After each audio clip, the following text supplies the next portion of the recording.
اعوذ باللہ من الشیطان الرجیم بسم اللہ الرحمن الرحیم الفضل 22 مارچ 2019۔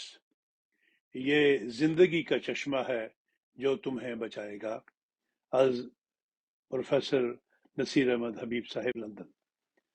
ہر چند کے فلسفی اور مورخ ول ڈیوران نے یہ وسوسہ ڈالا کہ ایک سہمے ہوئے شخص کے جینیاتی نظام میں ذہانت کے کیا امکانات پوشیدہ ہو سکتے ہیں، لیکن دل پندار کا صنم کدہ ویران کیے ہوئے سیر کوہ طور پر آمادہ ہو گیا۔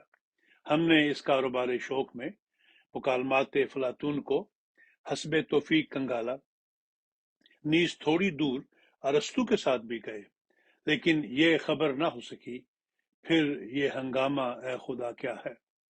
عالم تنزیہ کا عالم تشبیہ سے کیا رشتہ ہے؟ کیا انسان کے وجود میں ان کا ظہور ایک حادثہ ہے؟ کیا ان کی بنیاد حقیقت و مجاز کے تعلق پر استوار ہے؟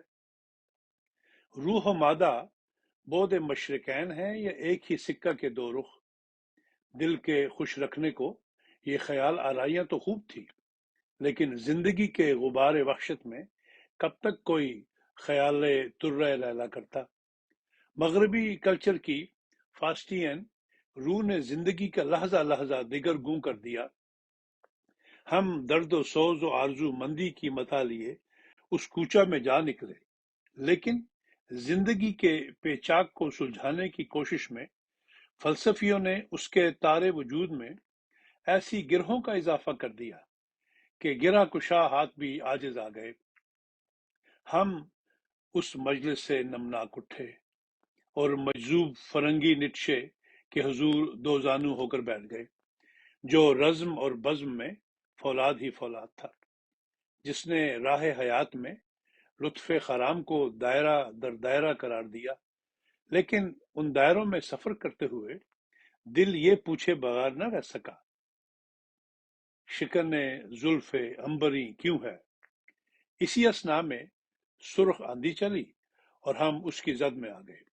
ہم کوئی خواجہ بلند بام تو نہیں تھے، لیکن حساب دیے بغیر نہ بچ سکے۔ وہ تو خدا خیر کرے وقت کے ساتھ ساتھ ترائے پر پیچ و خم کے جب خم نکلے تو قامت کی درازی کا بھرم کھل گیا۔ سچ پوچھئے تو اس موقع پر سارٹر کے دام ہمہ رنگ کا اسیر ہوئے بغیر نہ رہ سکے۔ بھلا انسان کوئی ایسی شے تو ہے نہیں جسے ڈاکخانہ کی مہر لگا کر مخصوص خانوں میں رکھا جائے۔ اس موقع پر جوہر و عرض کی بحث چلی اور پہلی مرتبہ جز کو کل پر برتری ظاہر ہوئی، اور ذرہ ذرہ اپنی خود نمائی کی شہادت دیتے ہوئے روکش خورشید عالم تاب نظر آنے لگا، اور ہمیں ڈٹرمنسٹک کی بجائے ایکسیڈنٹل حوالہ راز و نیاز آشنائی کے لیے زیادہ معتبر لگا، اور ایک مشہور فلسفی کی بات یاد آ گئی کہ great Tao is like a boat that drifts, it can go this way, it can go that way. لیکن میں نامراد دل کی تسلی کا کیا کروں؟ حقیقت تو یہ ہے کہ جوہر پر عرض کی فضیلت سے دی مین کی بجائے اے مین کو مرکز نگاہ بنانے سے گلشن کا کاروبار تو چل نکلتا ہے، لیکن اس کا کیا کریں کہ زمین اپنی ہزار رنگا رنگی کے باوجود سورج کے گرد گھومنے پر مجبور ہے۔ اب یہ ہمارا حجاب تھا یا سیماب آسا طبیعت کہ ہمیں کوئی تو پابستہ گیسوئے سنبل نظر آیا اور کوئی سرگشتہ خمار رسوم و قیود۔ اب سوچتے ہیں کہ ہوریس نے آؤڈس سنانے سے قبل جو فرمایا اور کم لفظ ہجوم کو اپنے حلقہ سخن سے اٹھا لیا تھا، وہ شاید اتنا غلط بھی نہیں تھا، کیونکہ وہ نیٹشے کی طرح اپنے سخن کے موتی معذوروں کی نظر نہیں کرنا چاہتا تھا، لیکن عالم یاس کی اس نیم شبی میں یہ الفاظ بعد صبح گاہی کی صورت ایک نیا پیغام دے گئے۔ اے محرومو، اس چشمہ کی طرف دوڑو کہ وہ تمہیں سیراب کرے گا۔ یہ زندگی کا چشمہ ہے جو تمہیں بچائے گا۔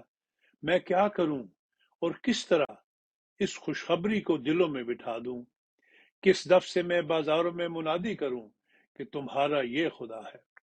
ہم کشاں اس جادۂ راہ لکا پر ہو لیے، اور دیکھتے ہی دیکھتے اس سرمدی نغمے کی لے پر سارا مجمع عالم وجد میں آ گیا۔ لیکن اس سفر جنوں میں جنیاں تن میرے تے لگیاں، تینوں اک لگے تے تو جانے۔